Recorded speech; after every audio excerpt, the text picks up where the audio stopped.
श्री शिवाय नमस्तुभ्यं। धनतेरस की पूजन का सबसे बड़ा महत्व यही है। अगर हमारे पास में जो है, हमारे को जो भगवान भोलेनाथ ने दिया है, हमको जो नारायण ने दिया है, उसी के अनुसार हम भगवान की सेवा करें। धनतेरस ये नहीं कहती कि आपके पास में कुछ नहीं है तो आप कर्जा कर कर चांदी के बर्तन खरीद के लाओ। धनतेरस ये नहीं कहती कि आपके पास में कुछ नहीं है तो कर्जा कर कर आप सोने की अंगूठी बनवा कर लाओ। धनतेरस ये नहीं कहती कि आपके पास में कुछ नहीं है तो कुछ घर का ही सामान बेचकर हम दूसरी सामग्री लेकर जाए। नहीं नहीं नहीं, धनतेरस कभी नहीं कहती। माता लक्ष्मी की कथा, धनवंतरी की कथा नहीं कहती कि आप कर्जा लेकर अपने घर में फ्रिज लाएं, वॉशिंग मशीन लाएं, या सामान लाएं, या कपड़े लाएं, या वस्त्र लाएं, या आभूषण लाएं। कई लोगों ने धनतेरस के महत्व को बिगाड़ दिया कि हमको धनतेरस के दिन सामान लेकर आना है, चांदी का बर्तन लेकर आना है, ये सामान लेकर आना है, वो सामान लेकर आना। लाओ, मना नहीं है। धनतेरस का दिन ही है, धनवंतरी का दिवस ही है। क्योंकि धनवंतरी देव जब मंथन के समय पर प्रकट हुए थे, महाराज शरद पूर्णिमा के दिन जब मंथन हुआ था तो उसमें चंद्र प्रकट हुए थे। मंथन का क्रम प्रारंभ हुआ। कार्तिक की द्वादशी के दिन जो मंथन हुआ उसमें कामधेनु गाय प्रकट हुई और मंथन प्रकट हुआ। त्रयोदशी आई, धनवंतरी देव प्रकट हो गए, जिनके एक हाथ में शंख है, दूसरे हाथ में चक्र है, तीसरे हाथ में सुंदर औषधि है और चौथे हाथ में सुंदर अमृत का कलश है। स्वयं धनवंतरी देव प्रकट होते। और ये धनवंतरी है कौन? भगवान विष्णु का ही एक अंश।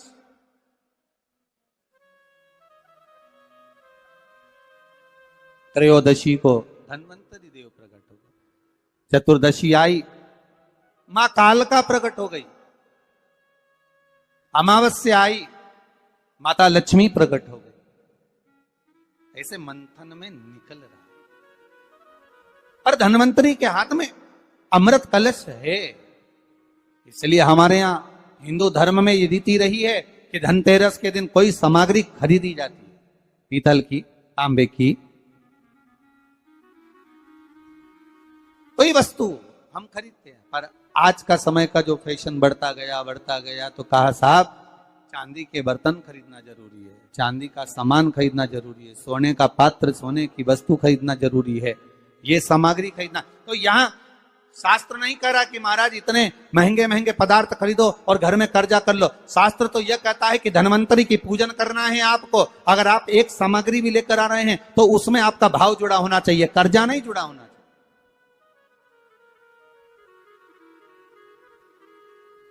मेरा निवेदन रहेगा घर के बच्चों से भी, घर की माताओं से भी, घर की बहुओं से भी, घर की बेटियों से भी, आपके पिता, आपके घर के बुजुर्ग, आपके घर के बड़े, जिनकी जितनी सामर्थ्यता है और सामर्थ्यता के अनुसार अगर वो आपके यहां पर एक तांबे की एक प्लेट भी लाकर दे रहे हैं, तांबे का एक पात्र भी लाकर दे रहे हैं, एक छोटा सा वस्तु भी लाकर दे रहे हैं, तो आप समझना कि धनवंतरी देवता की कृपा हुई है और हमारे घर में आज ये वस्तु प्राप्त हुई, हमारे घर में आज ये वस्तु आई है।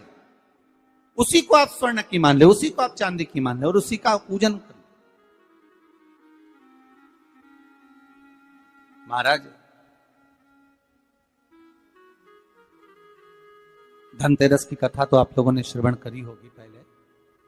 धनवंतरी की कथा, एक बार भगवान विष्णु मृत्यु लोक में भ्रमण करने निकले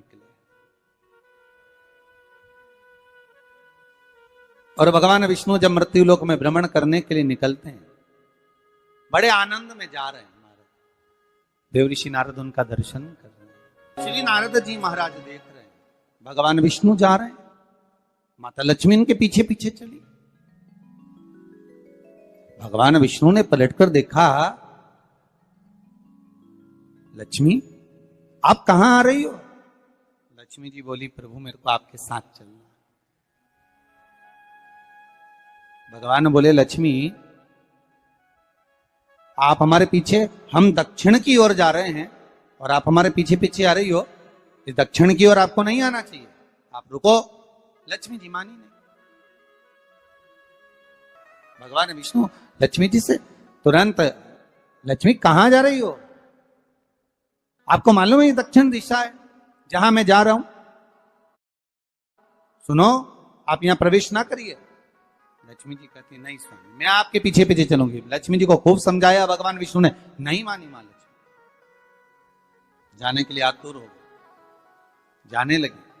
और माता लक्ष्मी जब जाने लगी, भगवान समझा समझा कर रह गए, समझा समझा कर भगवान रह गए, नहीं मानी, चल दी पीछे पीछे जा। भगवान रोक रहे, नहीं मानी। चलते चलते लक्ष्मी जी ने क्या देखा कि एक सुंदर गन्ने का ईख का एक खेत है।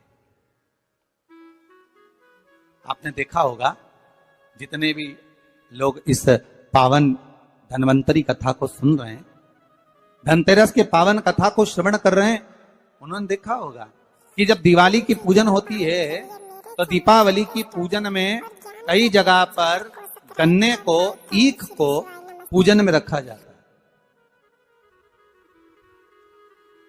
अब भैया कोई ब्राह्मण देवता से पूछे कि महाराज जी ये गन्ना पूजन में क्यों रखा जाता है, लक्ष्मी जी की पूजन में? आपके बच्चे भी आपसे पूछ सकते हैं, मम्मी ये गन्ने का क्या प्रयोग है, ये ईख का क्या प्रयोग है कि माता लक्ष्मी की पूजन में गन्ना रखा जाए, ईख रखी जाए, इसका प्रयोग क्या? तो वो प्रयोग ये धन्वंतरी की कथा में आ रहा है, ये धनतेरस की कथा में आ रहा है।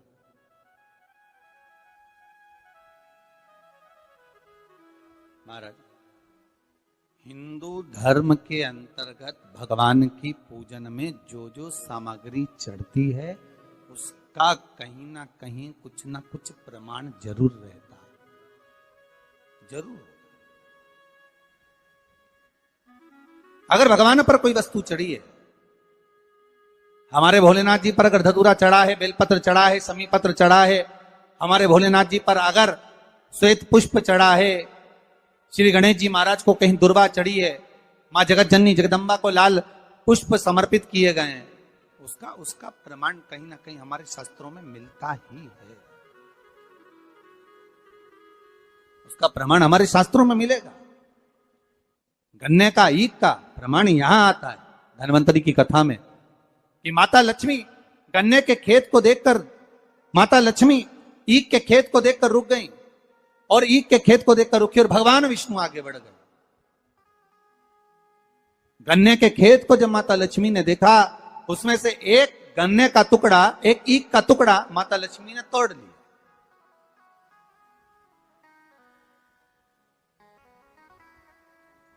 अब जब गन्ने का टुकड़ा तोड़ा, ईख का टुकड़ा जब माता लक्ष्मी ने तोड़ लिया, तब उस गन्ने को तोड़कर माता ने मुख में उसको खाना, चबाना चालू करा। उस गन्ने का रस माता प्राप्त करने लगी।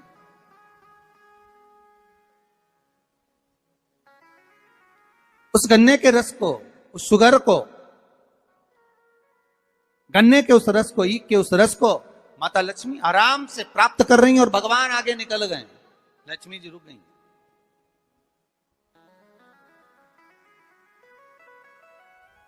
देखा माने, स्वामी तो आगे चले गए।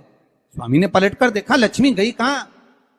भगवान जब वापिस आ रहे थे लक्ष्मी जी को ढूंढने के लिए, देखने के लिए, तब माता लक्ष्मी उस गन्ने के खेत में खड़ी होकर गन्ने को खाते हुए जब देखी गई, भगवान विष्णु ने कहा, लक्ष्मी आपने श्रेष्ठता का कर्म नहीं करा। बहुत सुंदर प्रसंग है महाराज जी, ध्यान दीजिएगा। किसी के खेत में चना लग रहा है, किसी के खेत में गन्ना लग रहा है, किसी के खेत में कोई फसल लग रही है, खेत के मालिक से बिना पूछे अगर तोड़ ली जाती है, प्राप्त कर ली जाती है और उसका सेवन कर लिया जाता है, तो उसका भी दोष हमारा हिंदू धर्म बताता है, हमारे शास्त्र बताते हैं कि उसका भी दोष है। पहले भी कथा में कहा, 5 चोरों की कथा कही थी, उसमें वर्णन किया था, भगवान को बिना दिए जो खा ले वो भी चोर है। बिना पूछे कोई वस्तु उठा ले वो भी चोर है। किसी के घर में बिना पूछे प्रवेश कर जाए। आपने दरवाजा नहीं बजाया, आवाज नहीं लगाई, बेल नहीं बजाई और आप घर में प्रवेश कर गए, चोर। चौथा, महाराज किसी का सामान रखा था, बिना पूछे उठा लिया गया, रख लिया गया, वो भी एक चोर है। और पांचवा, माता पिता को दिए बिना जो एकांत में अपने कमरे में जाकर खा ले, वो भी चोर है। परमात्मा को दिए बिना, माता पिता को दिए बिना, घर के बुजुर्गों को, घर के बड़ों को दिए बिना भक्षण कर लेना, पा लेना, वो भी चोरी। उन 5 चोर में एक चोर का प्रमाण यहां पर आ जाता है महाराज जी कि किसी के खेत में, किसी के भवन में, किसी के घर में अगर आप प्रवेश कर रहे हो, किसी की कोई वस्तु रखी हुई है, उसको पहले आज्ञा लीजिए, पूछिए क्या हम ये ग्रहण कर सकते हैं, क्या हम ये ले सकते हैं। किसी के घर में प्रवेश कर रहे हो तो पहले आवाज लगाइए, दरवाजा बजाइए, बेल बजाइए, क्या मैं अंदर आ सकता हूं, क्या मैं प्रवेश कर सकता हूं। प्रवेश कर। महाराज जब प्रवेश हुआ, लक्ष्मी जी ने गन्ने को तोड़ा, लक्ष्मी जी ने गन्ने को तोड़ा, खाया ईख को, देखा भगवान नारायण को बड़ा क्रोध आया। नारायण बोले, ए लक्ष्मी तुम क्या कर रही हो? तुमने क्या खेत के मालिक से, किसान से पूछा? उस किसान से आज्ञा ली आपने कि मुझे गन्ने खाना है, मुझे ईख खाना है, मुझे इसका रस प्राप्त करना है? आपने आज्ञा ली है? आपने पूछा है? माता लक्ष्मी जी हंसकर मुस्कुराकर बोलती है, पूरा ब्रह्मांड, पूरी पृथ्वी, संपूर्ण विश्व हमारा ही तो है।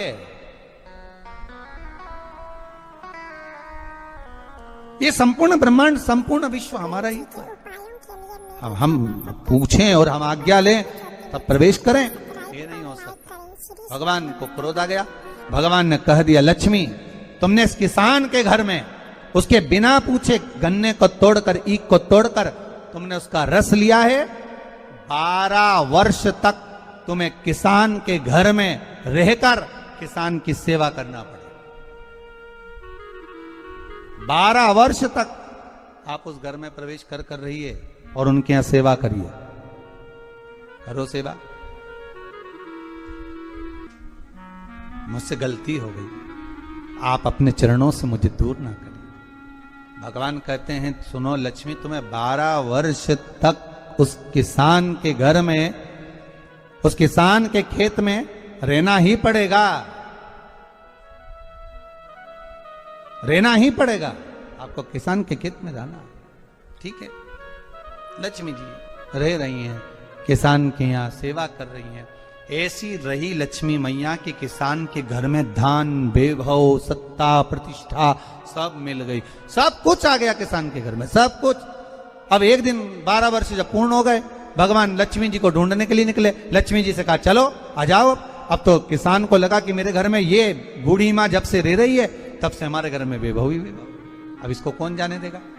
आपके घर में कोई ऐसा व्यक्ति आ जाए जिसके चरण पड़ते से ही आपके यहाँ खूब वैभव, धन, सत्ता सब कुछ प्राप्त हो जाए, तो आप में से कितने लोग हैं जो उनको वापिस जाने दोगे? निकलने दोगे? वापिस जाने दोगे?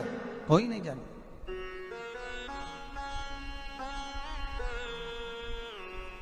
महाराज कौन जाने दे? थोड़ा और रुक जाइए, और रुकिए, और रुकिए।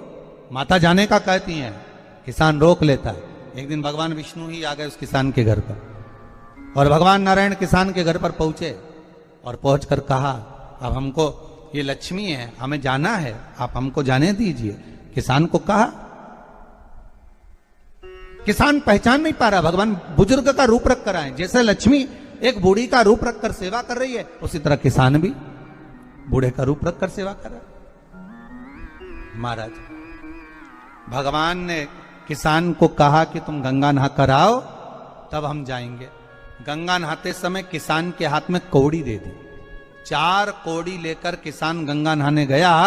जैसे ही गंगा जी में कौड़ी डालने को कहा, गंगा मैया प्रकट हो गई। किसान पूछता है, आप कौन? गंगा जी कहती है, मैं विष्णुपदी गंगा हूं। आप क्यों प्रगटी हो? गंगा जी ने कहा, आपको मालूम है ये कोड़ी किसने दी है? नहीं, तुम्हारे घर में जो है वो नारायण है, नारायण ने दिया। अब दौड़ कर गया और नारायण के चरणों को पकड़कर कहा, नाथ आप क्यों आए हो ये तो बताओ। भगवान ने कहा, आपको मालूम नहीं, मैं लक्ष्मी को लेने आया हूं, पर लक्ष्मी को तो मैं अपने यहां रखना चाहता हूं नाथ, मैं इसको छोड़ नहीं सकता।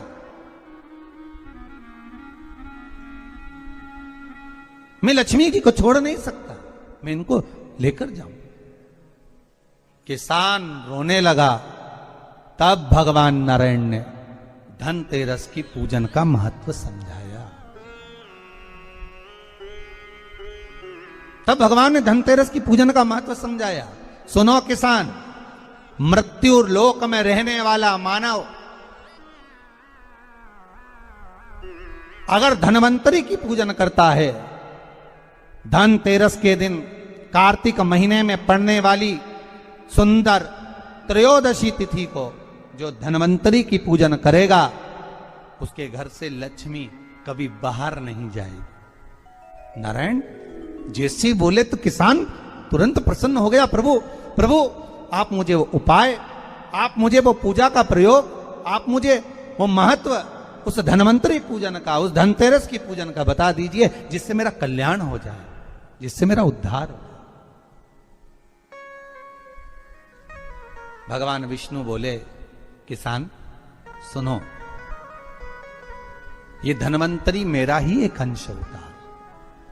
जैसे मेरे हाथ में शंख चक्र गदा पद्म सब धारण करा हुआ हूं, उसी तरह धनवंतरी का स्वरूप का यदि आप दर्शन करेंगे, आप धनवंतरी के चित्र का अगर दर्शन करेंगे, तो एक हाथ में उनके भी चक्र है, एक हाथ में उनके शंख है, एक हाथ में उनके औषधि है, एक हाथ में उन्हें अमृत का कलश है, और भगवान स्वयं नारायण का अंश प्रकट हो रहा है। बोल धनवंतरी भगवान की, धनवंतरी भगवान की। कहते हैं धनवंतरी भगवान का प्रागट्य जब हुआ था, तो भगवान शंकर ने धनवंतरी देव को देखकर कहा, वाह रे प्रभु वाह, क्या सुंदर स्वरूप धारण कर कर आए हो प्रभु। जब मेरे लिए विष लेकर आए थे तब एक आनंद दूसरा था, पर आज अमृत लेकर आए हो, उसका आनंद दूसरा है। बहुत अलग अलग बातें महाराज जी। शिव महापुराण की कथा कहती है, दो तरह की वाणी होती है, एक में आपने क्रोध कर दिया, आप शब्द कह दिया, ताना दे दिया, गालियां दे दी, और एक शब्द अमृत का मीठा बोल दिए, प्रेम की वाणी बोल दी, उसका एक आनंद दूसरा है, उसका एक संबोधन दूसरा है। एक विष लेकर आ रहा है, एक अमृत लेकर आ रहा है। शिव जी कहते हैं जो अमृत लेकर आ रहा है उसका आनंद ही दूसरा है, उसके चेहरे की चमक ही दूसरी है। भगवान विष्णु कहते हैं, सुनो किसान, मैं आपको धनवंतरी पूजन का विधान बताता हूं। भगवान कहते हैं, किसान सुंदर कृष्ण पक्ष की त्रयोदशी को कार्तिक के महीने में धनवंतरी देव का पूजन, धनतेरस का पूजन माना जाता है। सुनो किसान, एक सुंदर भूमि पर देसी गाय का गोबर से लीपन कर कर, अगर गाय का गोबर ना मिले, सुंदर जल से लीपन कर कर, वहां एक सुंदर चौक को पूर कर, आप सभी को ज्ञात होगा कि चौक पूरने में रंगोली का प्रयोग नहीं होता। आप लोगों को मालूम होगा, चौक पूरने में आटा और हल्दी का प्रयोग होता है। काय का प्रयोग होता है? आटे और हल्दी का प्रयोग। आटे हल्दी का प्रयोग क्यों होता है? क्योंकि आटा समृद्धि को बढ़ाता है, लक्ष्मी वैभव को बढ़ाने वाली हल्दी होती है। इसलिए जब चौक पूरा जाता है भूमि पर, तो चौक पूरते समय आटा हल्दी का प्रयोग करते हैं। थोड़ा सा चावल का दाना या गेहूं का दाना रख दिया जाता है, उसके ऊपर एक सुंदर चौकी, एक चौरंग, एक पाटा रख दिया जाता है। भगवान विष्णु बता रहे हैं किसान को धनतेरस के पूजन का वर्णन, और जो भगवान विष्णु ने बताया है वही पूजन का वर्णन आप लोग श्रवण कर रहे हैं। आज धनतेरस है, आज धनतेरस का प्रयोग कर पूजन करें, और शिव महापुराण के इस भाव को, विष्णु पुराण के इस भाव को, स्कंद पुराण के इस भाव को आप धारण करें, और जो विधान भगवान विष्णु बता रहे हैं उसके हिसाब से, उसके अनुसार आप लक्ष्मी का पूजन, धनतेरस का पूजन करें। चौकी लगाएं, चौरंग लगाएं, पाटा लगाएं, उस पाटे पर एक सुंदर लाल वस्त्र धारण करा दें, लाल वस्त्र बिछा दें। एक थाली लें, उस थाली पर कंकु से, रौली से, कुंकू से गिला कर स्वस्तिक का निर्माण कर दें। स्वस्तिक का निर्माण कर घर में अगर चांदी का सिक्का हो, अगर चांदी का सिक्का नहीं हो, चांदी का कॉइन नहीं हो, तो अपने घर का 1 का सिक्का, 2 का सिक्का, 5 का सिक्का, 10 का सिक्का, जो भी आपके घर में हो वो कॉइन ले लें महाराज, उसको थाली के अंदर रख दें स्वस्तिक के ऊपर। फिर उसका स्मरण करें। आटे के 7 दिए बनाएं, एक थाली में, एक प्लेट में रख लें, घी के दिए बनाएं और उसमें सुंदर बाती को लगा दें। ध्यान दीजिएगा, इसमें जो बाती लगेगी वो लंबी बाती लगेगी। लक्ष्मी जी की पूजन में जितनी भी बाती लगे वो लंबी लगे। महाराज घी के दिए लगा दें 7, सातों दियों को प्रज्वलित कर लें, प्रकट कर लें। एक दिया तेल का लगा लें। तेल का जो दिया लगाया है, जहां पर आपने सिक्का रखा है, कॉइन रखा है, उसका लेफ्ट हैंड, मतलब आप ऐसे बैठे हो तो आपका सीधा हाथ की ओर आप तेल का दिया लग दें। और जो 7 दिए आपने लगाए हैं वो लक्ष्मी जी के राइट हैंड, मतलब आपका लेफ्ट हैंड हो गया, लक्ष्मी जी का राइट हैंड, आपका लेफ्ट हैंड हो गया, आपका उल्टा। वहां पर 7 दिए जो आपने प्रज्वलित करे हैं वो प्लेट में रख दें। सुंदर थाली जो आपने पूजन के तैयार करी है, उसमें कुंकू, रोली, हल्दी, अबीर, गुलाल, चंदन, मौली, लाल धागा, मौली, अमरबेल के टुकड़े, कमलगट्टे, हल्दी की गांठ, सुंदर भाव में उसको रख लें। जल का पात्र सुंदर आनंद से, जो क्वाइन चांदी का और देसी क्वाइन आपने जो रखा है उसका जल से पूजन करें। लक्ष्मी पूजन का समय अलग अलग होता है, पर धनतेरस की पूजन का जो समय है वो प्रदोष काल से प्रारंभ हो जाता है। कब से प्रारंभ हो जाता है? प्रदोष, क्योंकि शिव के द्वारा निर्मित है लक्ष्मी पूजन का। महाराज क्वाइन का पूजन करें, कंकु आदि से पूजन करने के बाद दोनों सिक्कों को उठा लें। दोनों क्वाइन, जो चांदी का सिक्का है और जो देसी क्वाइन है, उसको उठाकर उस पर जो कलेवा है, मौली है, नाड़ा है, लच्छा है, उसको लपेटना प्रारंभ कर दें और उसको लपेटें। पहले चांदी का सिक्का लपेट दे, फिर देसी सिक्का जो आपने रखा है, 1, 2, 5, 10 का जो सिक्का रखा है उसको लपेट थाली में उसको रख लें। फिर वापस उस पर जल का छींटा देकर उसका पूजन करें। महाराज हल्दी, रौली, मौली, चंदन आदि लगाकर सुंदर भाव से चावल को हल्दी में भिगो लें और पीले चावल कर उल्टे हाथ में चावल लेकर माता लक्ष्मी के ऊपर जो 2 सिक्के रखे हैं उनका पूजन करें। साथ में जब चावल छोड़ते जाएं तो गणेश जी का भी स्मरण करते जाएं। हे रिद्धि सिद्धि के दाता श्री गणेश जी महाराज, आप हमारे यहाँ पर सदा माता लक्ष्मी को लेकर, कुबेर भंडारी को लेकर सदा विराजमान रहें, नारायण को लेकर सदा विराजमान रहें। चावल छोड़ते जाएं और बाबा से विनती करते जाएं, माता लक्ष्मी से निवेदन करते जाएं। भगवान शिव का स्मरण करें, भगवान नारायण का स्मरण करें, माता लक्ष्मी का स्मरण करें, रिद्धि सिद्धि के दाता भगवान श्री गणेश जी महाराज का स्मरण करें।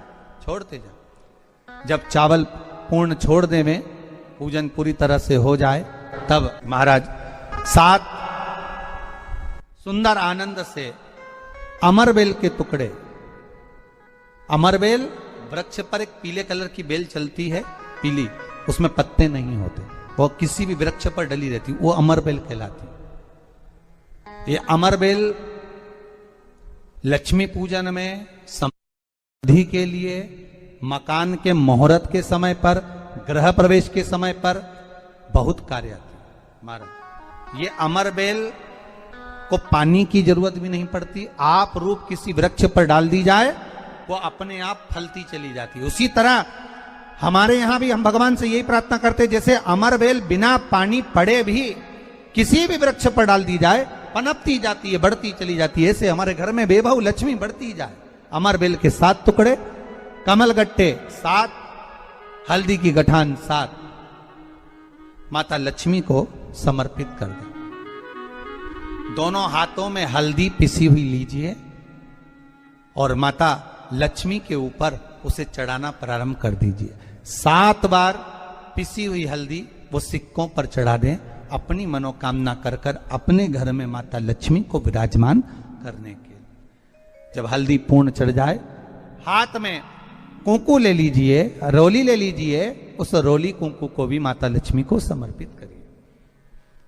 तब इसके पश्चात सुंदर जो भी घर में मिष्ठान हो, मीठा हो, नहीं हो शक्कर हो, गुड़ हो, मिश्री हो, जो भी आपके पास में हो, खड़ी शक्कर हो, वो भगवान को माता लक्ष्मी को भोग रख दीजिए। अगर कुछ मीठा बना हो तो मीठा रख दीजिए। महाराज घर में संपूर्ण पूजन कर कर आपके घर में जो देवालय में भगवान बैठे हैं उनका भी पूजन करिए। पूजन करने के पश्चात आप माता लक्ष्मी से निवेदन करिए, हे माँ आप हमारे यहाँ सदा विराजमान हो। महाराज ये जो पूजन है भगवान विष्णु जो बता रहे हैं किसान को, ये 5 दिन की पूजन है पूरी। आज कौन से दिन का पूजन बता रहे हैं? पहले दिन का। आज धनतेरस से रूप चौदस, अमावस्या, एकम और दूज, ये 5 दिन तक दीपावली का पर्व मनाया जाता है, दीप महोत्सव मनाया जाता है। पूजन करने के बाद जो 7 दिए आपने प्लेट में रखे हैं, थाली में रखे हैं पूजन के लिए, घी के, उन 7 दियों से माता लक्ष्मी की आरती उतारी।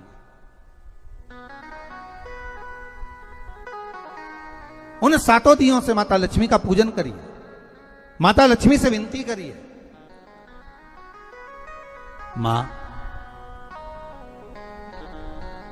हम आपके पुत्र हैं, मां आप हमारे घर का रास्ता भूल गई हो, मां बहुत कष्ट है, बहुत दुखी है मां।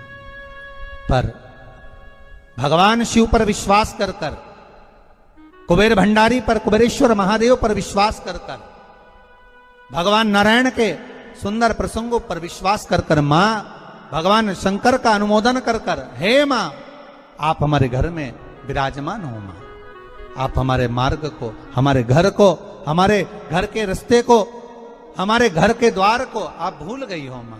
हे बेबहु लक्ष्मी, हे धन लक्ष्मी, हे संतान लक्ष्मी, हे मां लक्ष्मी, हे धान्य लक्ष्मी आप हमारे घर में विराजमान हो। 7 दीप जो प्रज्वलित करे हैं उससे माता की आरती उतारिए। फिर माता को झोली पसार कर प्रणाम कर कर भूमि पर नमन करो। जब झोली पसार कर प्रणाम करें, झोली को अपनी ओर गिरा लें और माता को नमन कर कर जो 7 दिए आपने लगाए हैं उन 7 दिए को अलग अलग स्थान पर ले जाकर, जैसे घर के हॉल में, एक रसोई घर में, एक जहां पर आप लक्ष्मी रखते हो उस स्थान पर, एक घर के द्वार के पास में, एक तुलसी के क्यारे के पास में, ऐसे अलग अलग 7 स्थान पर उन दीप को रख दिया जाए। महाराज एक भगवान का जहां पूजन हुआ है, लक्ष्मी की जहां आराधना करिए, एक दीप वहां पर भी रखा जाए। जो तेल का दिया लग रहा है उसके पास में, फिर कहेंगे तेल का दिया माता लक्ष्मी के उल्टे हाथ पर और घी का दिया माता लक्ष्मी के सीधे हाथ पर।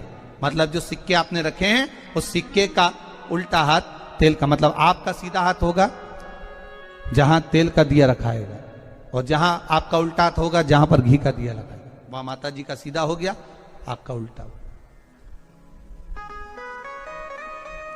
माता का स्मरण, माता लक्ष्मी से निवेदन करिए, हे मां कृपा सागर, करुणा सागर मां आप भगवान विष्णु के साथ विराजमान हो, आप भगवान नारायण के साथ में हमारे यहां सदा विराजमान हो मां, ऐसी कृपा कर दीजिए।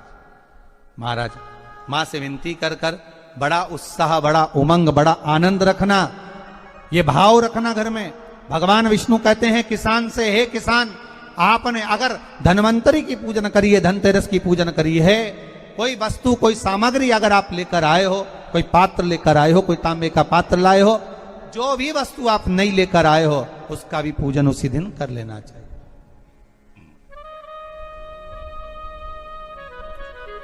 उसका भी पूजन करो। बड़ा भाव रखकर भगवान विष्णु ने किसान को बताया, बड़ा भाव। किसान सुनकर बड़ा प्रसन्न हुआ। नारायण प्रभु, क्या मां फिर मेरे घर में रहेगी? भगवान कहते हैं, सुनो किसान, ये लक्ष्मी अगर आप धनवंतरी का पूजन करते हो, धनतेरस का पूजन, सुंदर कार्तिक के महीने की कृष्ण पक्ष की त्रयोदशी को अगर आप